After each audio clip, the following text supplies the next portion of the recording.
Por favor, desligue o seu celular. A reunião começará em alguns instantes.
Gostaria que você refletisse, meditasse na palavra de Deus.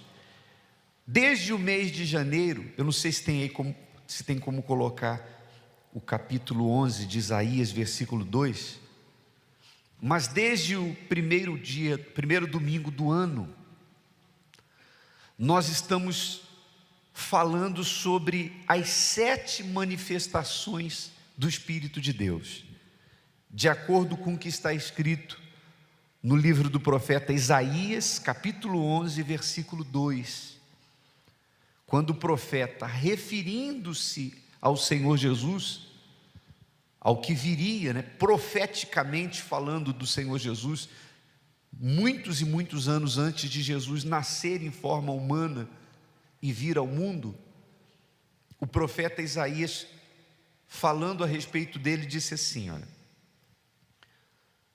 e repousará, quer dizer, futuro, sobre ele, ou seja, sobre Jesus, o Espírito do Senhor, pode contar comigo, o Espírito de sabedoria, 2, e de entendimento. Esse está com a cor diferente, porque é sobre isso que nós vamos falar nessa manhã. O espírito de conselho, esse vai ser o mês que vem, 4. E de fortaleza, 5. O espírito de conhecimento, 6. E de temor do Senhor, 7. Então, nós temos aqui as 7 manifestações do Espírito Santo na vida de uma pessoa que o recebe.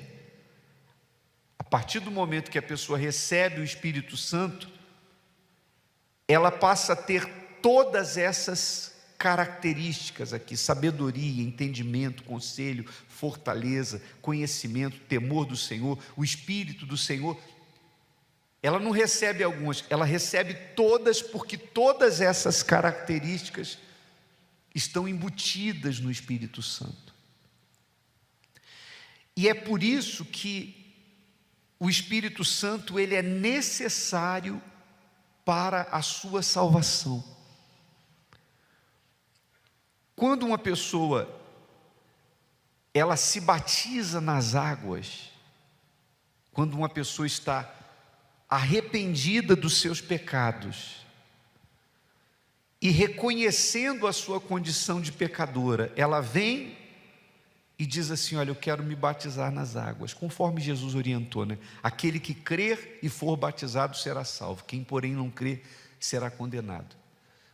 Então, a condição para o batismo nas águas é a pessoa estar arrependida dos seus pecados e desejosa de uma vida nova. Essa é a condição.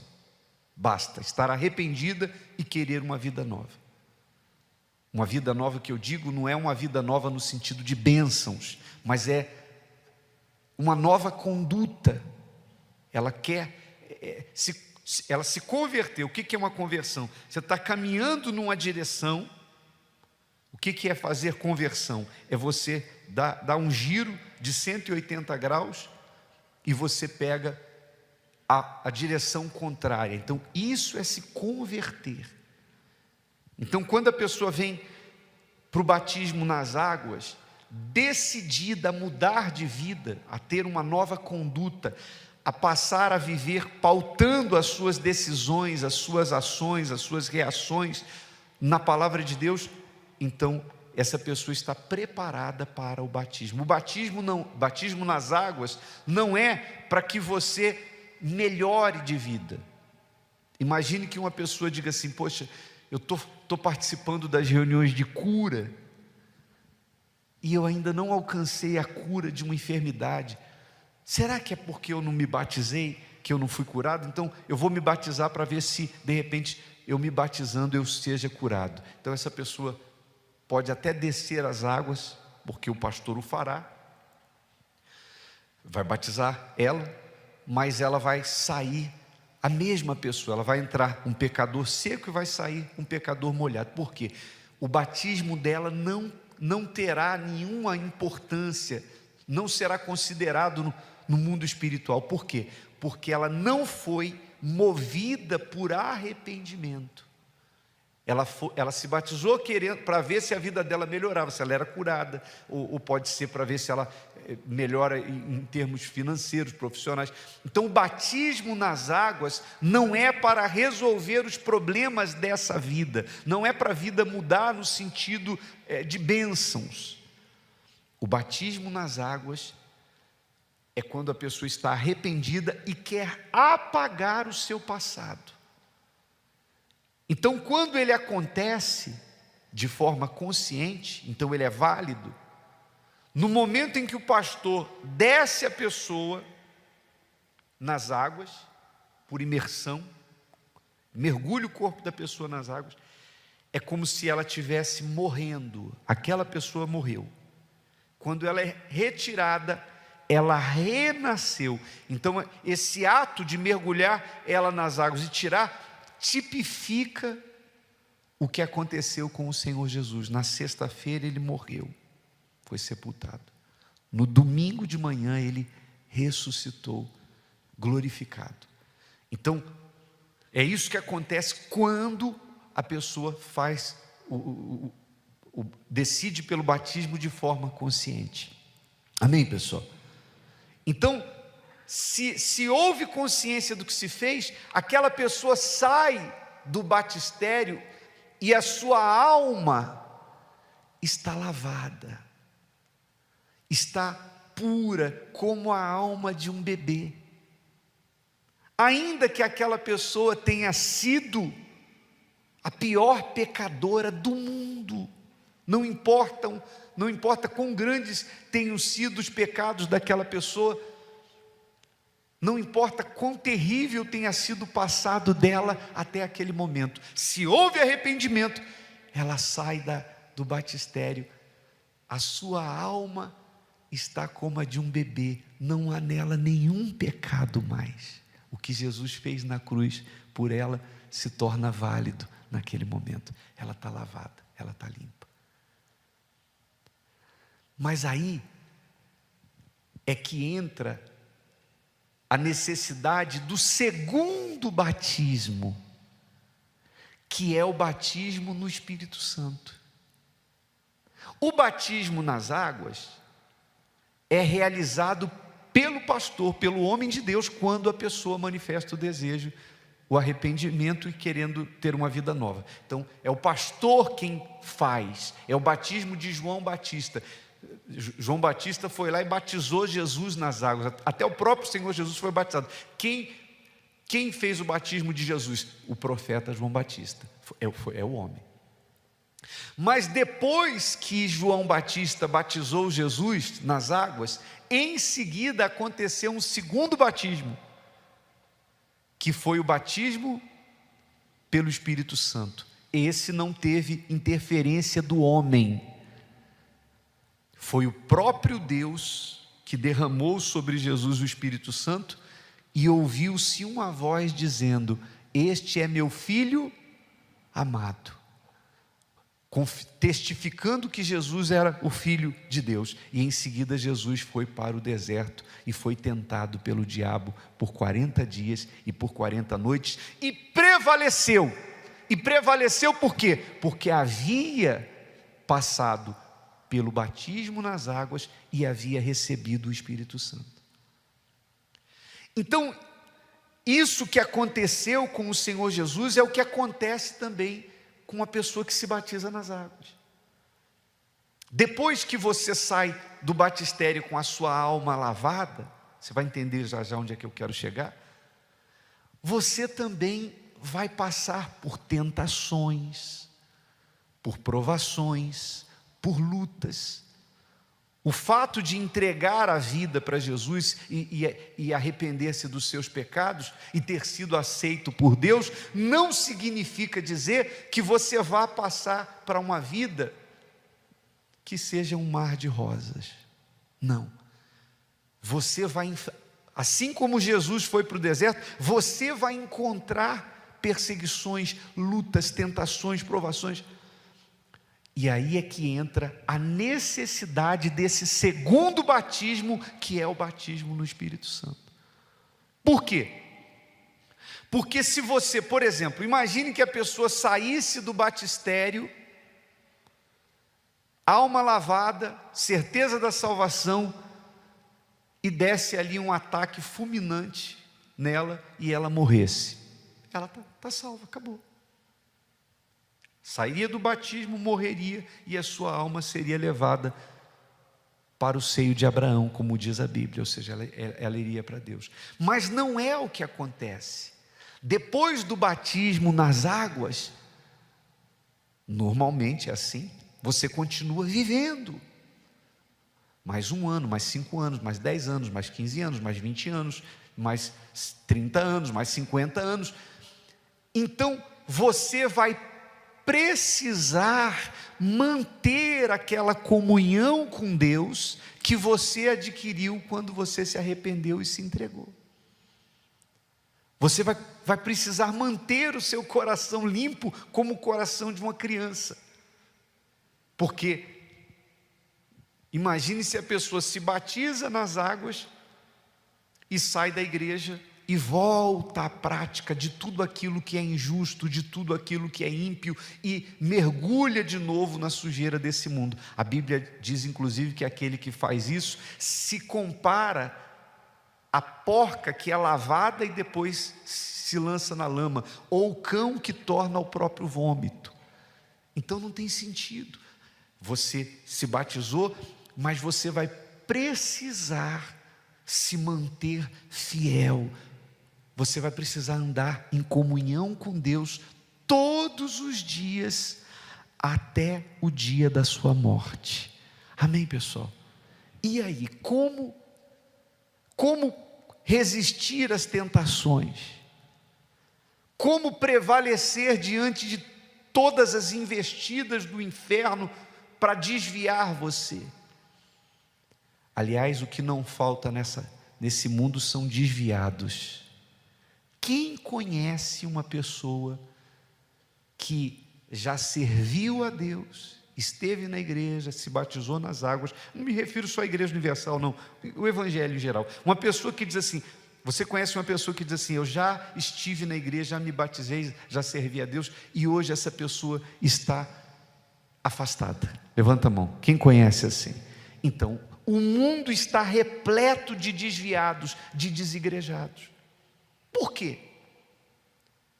Porque essas pessoas iniciaram bem, mas elas se desviaram. Até se batizaram nas águas, mas se desviaram. Porque lhes faltou o batismo com o Espírito Santo. Quando o Espírito Santo vem sobre uma pessoa, quando a pessoa recebe o batismo no Espírito Santo, então ela tem o próprio Deus dentro dela. É o Espírito da palavra que passa a fazer morada dentro dela. A mente dela, ou a mente de Deus, entra em fusão com a mente da pessoa, de maneira que quando ela se depara com as tentações, com as lutas e com tudo que acontece com a pessoa que vive a fé, então ela tem o entendimento aberto para tudo aquilo que vai acontecer. Aí entra aqui, e repousará sobre ele o Espírito do Senhor, e de sabedoria, e o Espírito de entendimento. Olha o que diz a Bíblia lá no livro de 2 Coríntios, capítulo 4, versículo 4. Diz assim, 2 Coríntios, capítulo 4, versículo 4. Agora falando mais sobre o espírito de entendimento.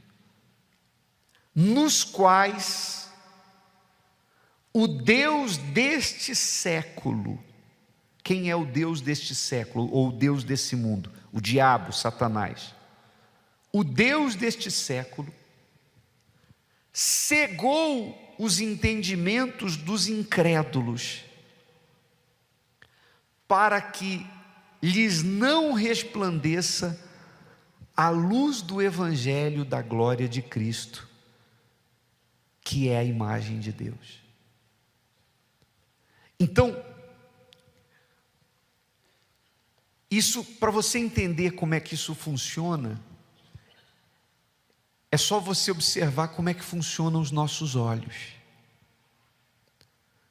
Os seus olhos, por mais que a sua visão seja perfeita, que você não precise nem de meio grau para enxergar, você não precisa de óculos nem para longe, nem para perto, por mais que a sua visão seja perfeita, ela trabalha em parceria com a luz. Quem tem uma visão aqui que você não precisa de óculos? Você diz assim, bispo, minha visão é 0, é perfeita, já fiz exame médico, você não precisa de óculos, você está zerado, nem para perto, nem para longe, você já recebeu até os parabéns, porque a sua visão é 100% perfeita. Levanta a mão, faz assim, você tem uma visão perfeita. Muito bem, algumas pessoas, ou várias pessoas levantaram a mão. Então, obviamente, vocês estão vendo a minha aqui sem precisar de lentes corretivas, de óculos, não estão vendo? Quem são essas pessoas que têm visão perfeita e estão vendo tudo perfeito aqui no altar agora? Visão high definition, você está vendo HD aqui no altar, levanta a mão. Está vendo com perfeição aqui o altar. Então sua visão é boa, não é isso? Muito bem, espera aí. Aguenta aí.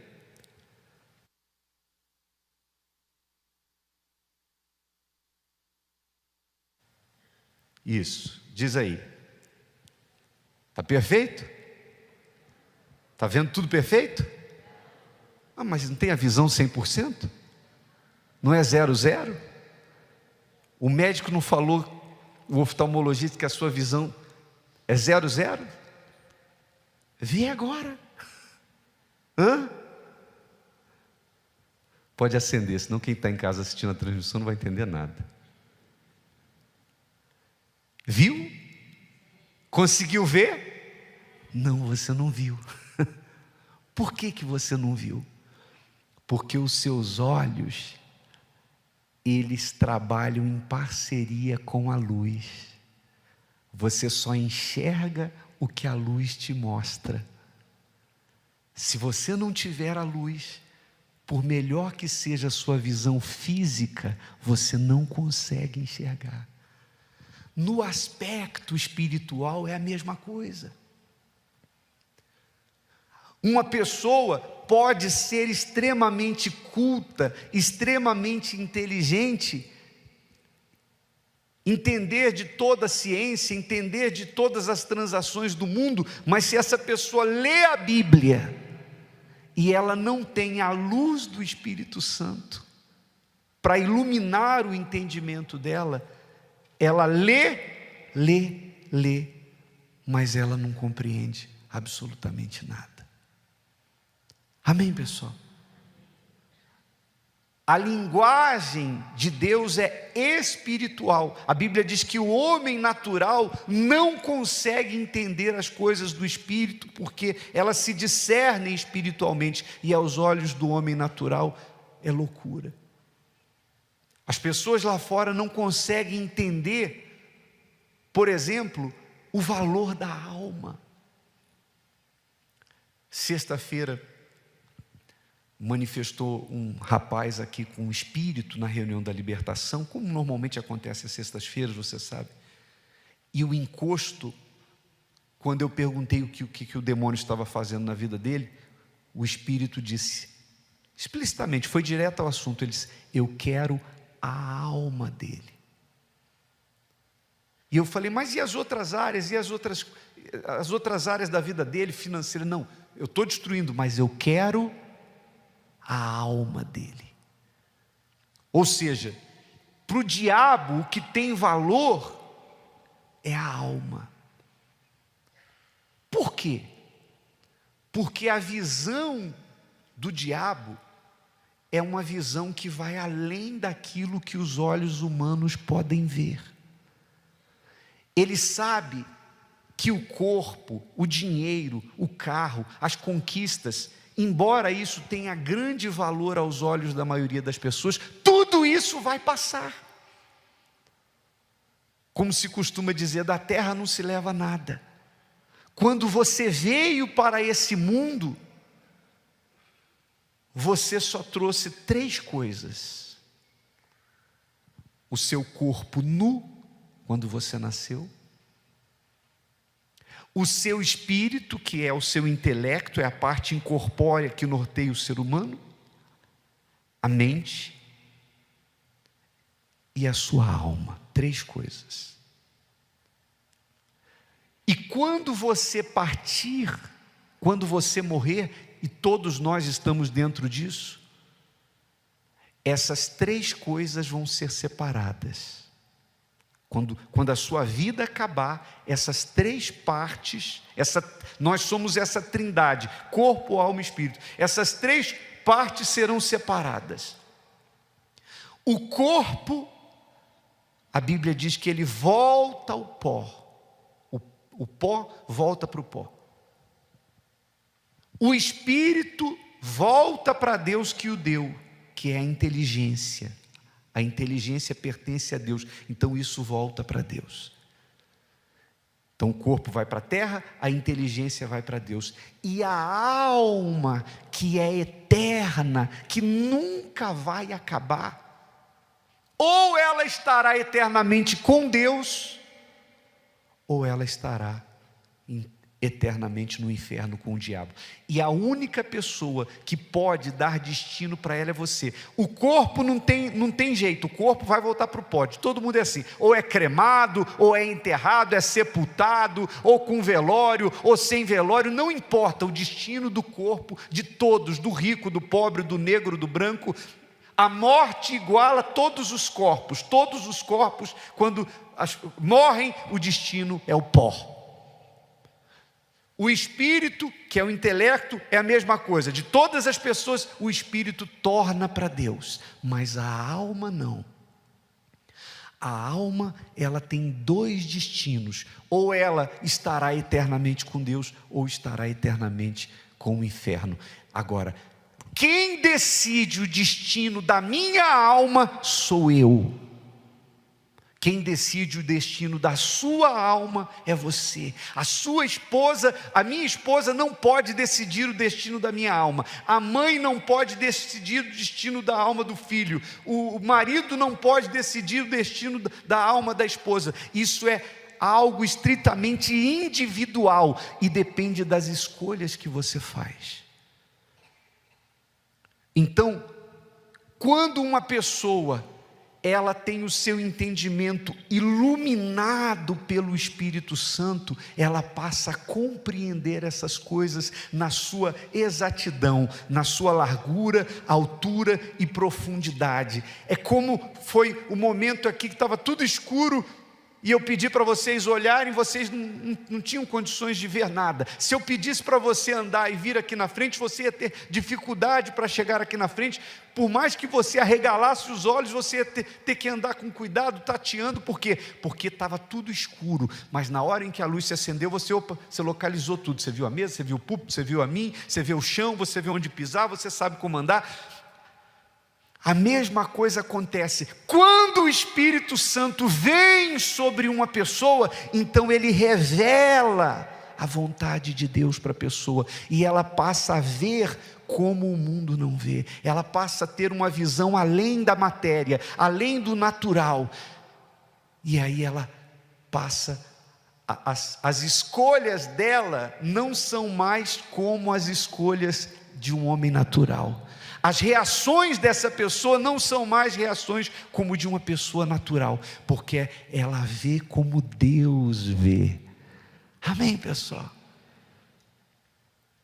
Eu me lembro que quando eu me converti, e me ocorreu de ter sido iluminado pelo Espírito Santo, eu tive o meu entendimento iluminado pelo Espírito Santo.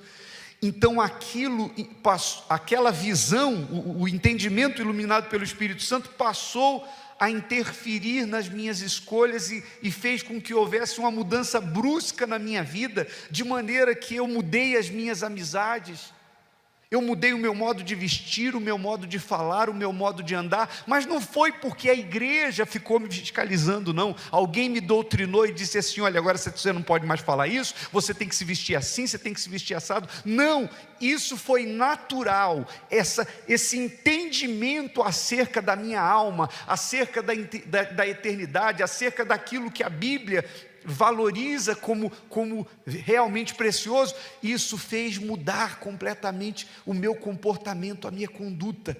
Eu passei a desejar a salvação da minha alma mais do que tudo, tendo isso como principal objetivo. Então, quando isso aconteceu, os meus amigos, eu ouvi de alguns, disse assim: você está maluco, rapaz? Você está perdendo a sua vida, você está jogando a sua juventude na lata do lixo para ficar agora nessa conversa de igreja. Você está louco. Mas é isso aí. Aliás, se a sua fé e a sua vida com Deus não chocar os homens naturais, não causar essa impressão nas pessoas naturais, então você tem que rever o seu conceito de conversão, porque a verdadeira fé, a pessoa que vive a verdadeira fé, ela vai na contramão do mundo, e o mundo não pode compreender as escolhas dela, porque as coisas de Deus se discernem espiritualmente, e aos olhos desse mundo elas são loucura. Você abandonar os prazeres desse mundo em função da vida eterna, isso aos olhos do mundo é loucura, e só pode compreender isso aquele que recebe o Espírito Santo. É Ele que dá entendimento da vontade de Deus. Amém, pessoal? Por exemplo, se você for lá na Bolsa Bovespa aqui de São Paulo, na Bolsa de Valores, esses dias, por causa de questões políticas no Brasil, tem havido uma oscilação na Bolsa de Valores. Se você acompanha os noticiários, você deve saber do que eu estou falando. Se você for lá na Bolsa de Valores e disser assim: por favor, qual é a cotação da alma? Quanto está valendo uma alma hoje? Eles vão enxotar você para fora e falar assim: ó, tem um maluco aqui, essa pessoa tem problema mental. Aqui tem cotação do ouro, do dólar, do euro, ações da empresa tal, da alma. A alma não tem nenhum valor para esse mundo. Mas no mundo espiritual, o diabo sabe, assim como Deus, que o valor de uma alma é incomparável com todos os outros valores deste mundo. Não há nada que valha mais do que uma alma. Jesus disse que uma alma vale mais do que o mundo inteiro. Jesus disse: do que adianta ganhar o mundo inteiro se o homem perder a sua alma? Não existe nada. Você pode estar aqui, você que está aqui, ou mesmo você que está acompanhando essa transmissão em casa, você pode ter dinheiro aqui, você pode ter dinheiro na Suíça, você pode ter agora carrões na sua garagem, você pode ter um closet, sabe, invejável, repleto de roupas que você nem repete roupas. Você pode ser aquela pessoa que estala o dedo assim e o que você quer vem a você. Mas se você não tem a sua salvação, a Bíblia diz que essa pessoa que é assim, ela mal sabe que ela é pobre, cega, nua e miserável, porque de uma hora para outra a sua vida pode ser tirada e quando essa hora chegar, não tem dinheiro no mundo que vai impedir que isso aconteça. Porque isso é certo, todos nós vamos morrer. E se você morrer sem a salvação, você pode ter tudo isso, e ainda que se multiplique 100 vezes mais o teu patrimônio nessa terra, você vai morrer, você não vai levar absolutamente nada. E se você não tiver o seu nome escrito no livro da vida, todo o seu dinheiro não vai poder comprar a sua salvação. Quem está me entendendo, pessoal? Por isso a Bíblia chama aquele que não tem a salvação de pobre, cego, nu e miserável. E que o Espírito Santo ilumine o entendimento de todos que estão ouvindo isso em relação a essa realidade. Eu estou falando aqui, e estou até falando demais já, porque na verdade, se o Espírito Santo não revelar, por mais que a gente ensine, por mais que a gente pregue, por mais que a gente fale, as pessoas não vão entender, as pessoas não vão compreender isso, porque é um assunto espiritual. Eu vou perguntar: quem entendeu? Mas entendeu mesmo? Você sabe, você compreende o valor da alma? Você entende que não adianta você ter nenhuma conquista nesse mundo se você não tiver a salvação da sua alma? Você compreende? Não há prazer nesse mundo, nada, absolutamente nada que valha mais do que a sua alma, que compense a sua salvação. Não há nada. Não olhe as circunstâncias, não. Olha o seu amor, o seu grande amor. Não me guio por vistas, na fé estou. Não olhe as circunstâncias, olha o seu amor. Não olhe as circunstâncias, não. Na fé estou. Não olhe as circunstâncias, na fé estou. Não olhe as circunstâncias, olha o seu amor. Não olhe as circunstâncias, não. Na fé estou. Não olhe as circunstâncias, na fé estou. Não me guio por vistas.